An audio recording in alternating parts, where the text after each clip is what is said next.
Oh my goodness.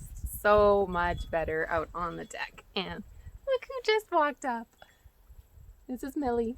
We thought we lost her, but she just got stuck in her shed last week, and I'm so glad she's still here. All right, so we are here on the deck rather than in the music room. My last video I just made in the car, and my mom gave me feedback, and she's like, something about how I just sounded way more like myself. So we are going to try this for this foreseeable future. It's definitely way easier for me with having two little boys because they're both, one's playing, one's sleeping. I can come out and make a 15-minute video much easier. So also, it's a really big reason why I'm doing this is because I want my authentic voice to come through with what I am trying to communicate to you, my audience, um, and specifically for Christian, because I'm here to help Christian women do their kingdom work. That is my heart's desire for this channel. And in this video, we want to figure out your blueprint. Like, what is it that, like, let's create a blueprint for you so that you know exactly what that next step is that you need to be taking, right? Because sometimes we're putting out a lot of energy, a lot of effort, and hoping that that's not going to, sorry, hoping that that is going to get us to where we want to go. And sometimes the more effort, or just us putting out effort, is one of the worst things that we can do, because we're trying and we're trying and we're trying and we're trying to get our life together. We're trying to stay on track with what God has. Okay, the flies are nuts right now. That's my only complaint with being outside, and inside, because they are inside too. Anyway, sometimes the worst thing that we can do is to just put out a ton of effort, because we're only, when we're working hard, we tend to fall into whatever our habits are. So you can't learn something new, and you can't figure out, like, you can't pivot, you can't refocus, you can't actually really look at what you need to be doing when you're running really fast. In order to actually figure out what you like, that next step for you, what you need to be doing, you have to slow down and actually figure it out. So putting out a lot of energy, a lot of effort, it typically just gets you stuck in busy work. I'm going to talk about that in another video, but for this one, I want to show you what I do, and I've got a key thing. Let me just make sure. Yeah, we are playing. Okay, so there's a key. We'll go over the blueprint, or what I do to. So, okay, what do I mean by blueprint? When I'm saying blueprint, it's basically, if you think of, if I just say, I want to build a house, right? And I keep saying, like, for 30 years that I want to build a house. I really want to build a house. But, and I might put some, like, I might kind of buy some stuff here and there. I might look at plans and be all over the place. But until I figure out, like, what kind of house, is it a tree house? Is it a house in the city? Is it a house in the country? What kind of house? How big is it? And if, like, so let's say if it's treehouse, is this a treehouse like a Swiss Family Robinson treehouse, or is this a treehouse for kids? Like, until you know what you're working with, when you want to have it done by, and kind of those different parameters that you're working around, like what if it's in the city versus the country, that affects what you're allowed to do or not to do, and the different regulations that you have to meet. So once you start to nail those things down, you can move forward. But if you don't have a blueprint, like, you don't know, well, is this building material something that I need? Like, what you need a blueprint to actually just know where you're going. So for each one of you, one of the things that I think it's really hard for us as Christians to do is to be picky with what we want to do. We almost feel like, it's like, yes, I want to do it, but if someone comes up, I can't say no, because what if that's God telling me? And I just want to say that, if, like, God knows how to redirect you. He's really, really, really good at that. So I am going to just encourage you in this video to be super picky with what you want to do and what you don't, and more so with what you don't want to do, because sometimes because there's so many options and things that we can do, or we feel like, if I'm going to really do this thing. So for example, for me, when I became a coach, I felt like, if I'm going to coach, I have to be willing to do, like, one-on-one calls and group calls and make a course and do retreats. That was probably one of the things that I felt like it's like, if I do this, it has to be everything from, like, one-on-one calls to doing retreats. And I don't do retreats. I will never do retreats. And if that happens to change down the road, that is going to surprise you and it's going to surprise me. So it's like, yeah, that could change. But as far as I'm concerned, I will never do retreats. That's not what I do. It's not what I want to do. And maybe we'll be surprised one day. But there is so much freedom in saying, I'm not doing that. Like, because again, like what I was saying before, what happens is that when we feel like, if I felt like because I did feel like if I'm going to coach, I also have to do retreats. I was getting paralyzed in those beginning stages because I felt all this pressure to kind of like I had to do everything, and I almost like I had to be able to like be a coach that could help everybody with anything. And the more that I just realized like I don't help people with their health. It doesn't mean I can't have like coach someone through a conversation, but I don't have to like know all that kind of stuff, and I don't have to know about how to homeschool people or how to help people homeschool their kids. And it's like I am here to help Christian women do their kingdom work, and that's what I want to get good at, and that's what I'm sticking to. So the pickier you can be, the more that you'll probably find that you just start to relax. You can start to really breathe into your kingdom work and really start to enjoy it. So I kind of jumped ahead of myself here.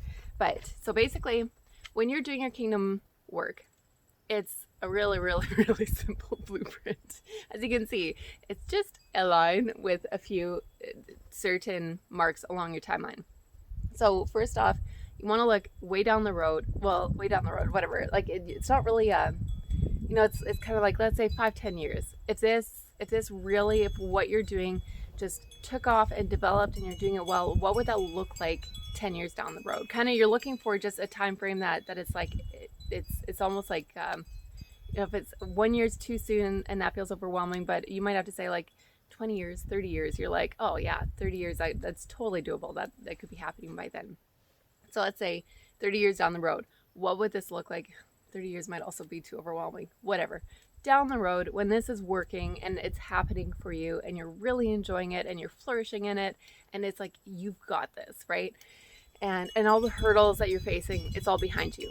So what would that look like? And I want you to figure out and write down everything that you want it to look like, and specifically what you don't want. Like say, I am going to be a singer and songwriter, but I will not play in front of people, or I'm not going to be playing on stages. Again, if God calls you into that, He can lead you and direct you in that. But right now, we want to create the freedom, and that freedom can typically only come when we actually, I think, feel like we have a choice.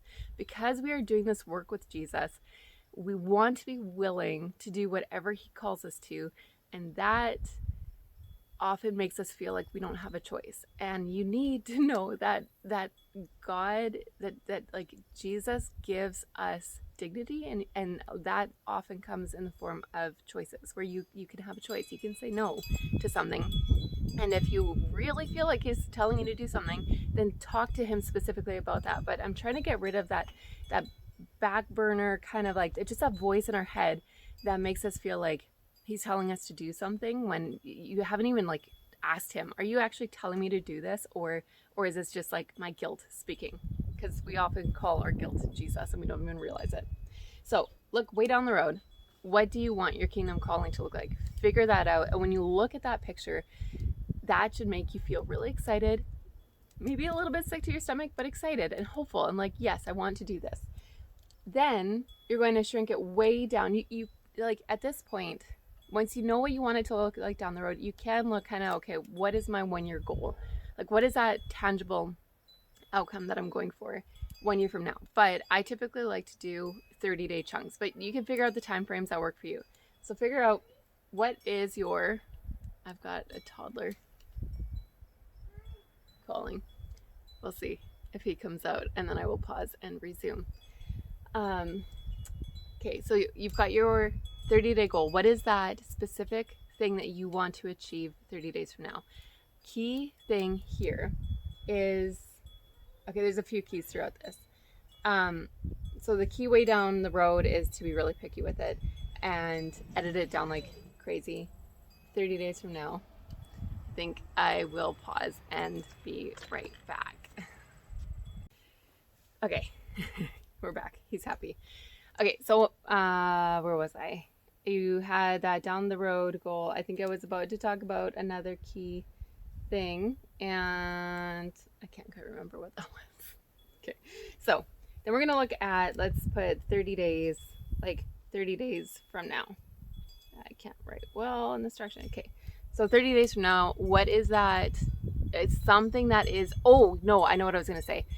I'll probably talk about this in another video too. But what I was going to say is that when you're beginning, your steps and your goals, like if you have like a 6-month goal, a 3-month goal, 1-month goal, 1-week goal, 1-day goal, whatever it is that you're trying to get to, you can't just say, I'm going to work on this, right? Like I'll work towards this. Because I could say that with like my YouTube channel. I'm going to work on my YouTube channel. What does that mean for right now, today? Like when you are, because you need to know what that next step is that you need to take. And if you just say, okay, just wake up, if each day you're just waking up and saying, I need to work on my YouTube channel, that can mean 100 different things. And that creates overwhelm. And when you're overwhelmed, you get stuck. So if you want to be moving forward, you need clarity, and you need that to just say, okay, I'm working on this one thing. And that one thing, like for me, one day it was just put on your makeup and do your hair and go and sit in front of the camera and just talk, because my voice would get so tight when I would talk in front of the camera. And so I just had to just practice doing that. So for you, it has to be something like that's clearly defined and really small, especially when you're beginning. Once you get the skill of setting and achieving goals, and you don't have this like all these internal holdups, and you're not like internally freaking out because you're scared of doing the work that you really want to be doing. Once you don't have that, then you can start to set bigger goals. But it's okay and really good to make those smaller, the 30-day goals small, the 1-week goals small. So in 30 days from now, because we're reverse engineering it, right? Once you know what that way down the road thing is that you want to be doing, and wait, also all the things that you're like, not doing that, not doing that, not doing that, whatever. We went over that. 30 days. So basically, in order to get here, where do you need to be 30 days from now? Like it's everything has to be in line with the next thing. It's not just random work. We want to be doing like, what is that? If I want to get there, what does that mean for me now? And so it's not just kind of, you're not just sort of randomly, again, you're not randomly working towards it. It's very intentional, specific work that it's like, and sometimes this also enables you to do the work that doesn't necessarily feel like it fits, but you're like, but this is part of the picture of me getting here. So yes, it matters, even though it went like, sometimes things just aren't obvious. I don't have a specific example, but hopefully that made sense. Okay, so then once you have your 30-day goal, shrink that down 7 days from now, by the end of this week, let's say. So if in order for me to get to my 30-day goal, what has to happen by the end of this week? Like what do I need? Where do I need to be by the end of this week? And then you're just going to shrink it down again in order for me to get to my end of this week goal, what do I need to do today in order to get to the end of the week goal? And so you're just reverse engineering it the whole way along. Now, what is really important here is that once you figure out what that next step is, and it's just like, hey, if I want to be here, what does that mean for me today? So, let's say if I want to, like for me, I want to create 4 videos this week. What does that mean for me? So then I'm looking at my schedule, which is a really important part of this as well, is that for you to actually look at your schedule, because you might say, I'm going to work on something 1 hour a day. And then you start to do that and you realize it doesn't fit with your schedule. So a key here is to, when you're adding something like your kingdom work in, there's all these different facets to it, and it's really important work, but you also have a life. You probably have a family, you probably have friends, you probably have commitments already. So we want to make sure that your kingdom work is fitting in together. And if something doesn't fit, then edit it. Like for me, I am sitting out here on my deck rather than in my normal spot recording myself in our music room later in the day when my husband's home. Part of it is like, it is winter, It's not winter. I meant to say it's not winter. It's gorgeous out here. I love being outside, and so I want to take advantage of this, and I'm kind of just working within the different restrictions of my lifestyle and of having kids and my energy levels and all that stuff. But I'm making it fit because my goal is to make these videos for YouTube in order to help you. And there is a whole lot of editing, not editing of videos, but editing of the process as I am doing this. And so for you, like you might do something that seems like it totally fits, or like you figure out your next step, and sorry, something's tickling the bottom of my foot. So you might figure out your next steps, and then you go to do those next steps over the next few days, or like you might have something just that is really easy to do by the end of today, right? So then you go to do it, and something just doesn't fit, or it's like you forgot that you had a commitment, or you might have had a commitment and you're like, hey, when I get home I'm just going to spend 10 minutes to do this, and then you get home and you're exhausted and it just doesn't fit. That's the kind of stuff, like, don't get discouraged by that stuff. Just look at, okay, what worked, what didn't work, what can I change, what can I shift, and how do I keep moving forward and make this work. But you want to like do the work of making your kingdom work fit with your life so that it can complement your life and your life can complement your work, rather than always fighting against each other. Because what a lot of us tend to do is we feel like, well, when life slows down, or when life changes, or when my kids don't need me so much, or when blah blah blah blah blah happens, then I'll be able to do my kingdom work. And typically you don't need to wait. Like, yeah, you might have to be creative and you might have to do a lot of editing of your life or of your kingdom work, but you typically don't, like, there is a way to do a both and that starts with just having the attitude of how can I make this work, and then just keep on figuring it out. So let me know if that was helpful for you, and also let me know, what is your next step? Please, please, please, at some point in the next week, take the time to figure out your big picture goal, that you're like, what is your kingdom work that you are working towards, and give yourself the permission to be really picky with it, what you want it to look like, and especially what you don't want to look like. There's so much freedom in this. And I know I was saying this before, but there's just so much freedom, because sometimes we do something, okay, like, how do I say this?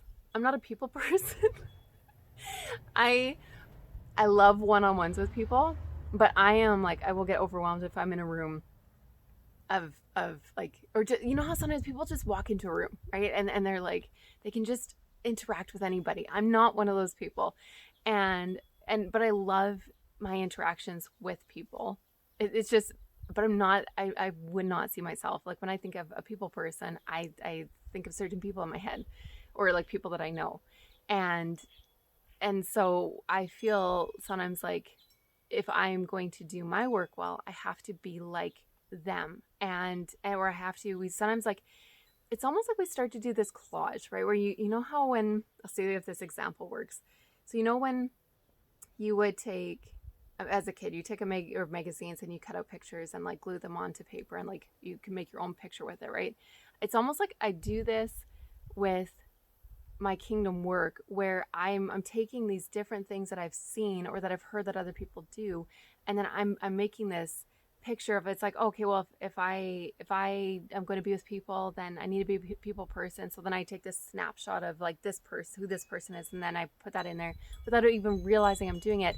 And then, but the problem is, it's like, that person, that's great that they're a people person, but you want to, and it's not even that, like, you want to learn from people too, but you want to do it in like, you want to learn from people who actually give you life in that area. Because what I would tend to do is I would feel this pressure from who other people are and what they're doing. I'm like, I'm not enough until I'm like them. But then even if I was like them, I'm like, I wouldn't even like myself. That's great for them, but that's not, like, that's not who I am. It just doesn't fit with who I am at all. And so hopefully that made sense. And And so just like be picky, because through this process you might realize like I'm going to do this work, but I'm not going to be like that person. I'm not going to do it like this person.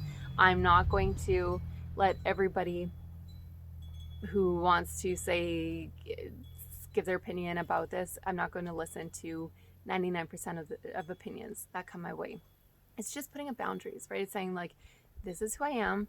This is what Jesus has put on my heart to do. This is what I'm inspired to do for him. This is what I'm going to do. This is what I'm not going to do.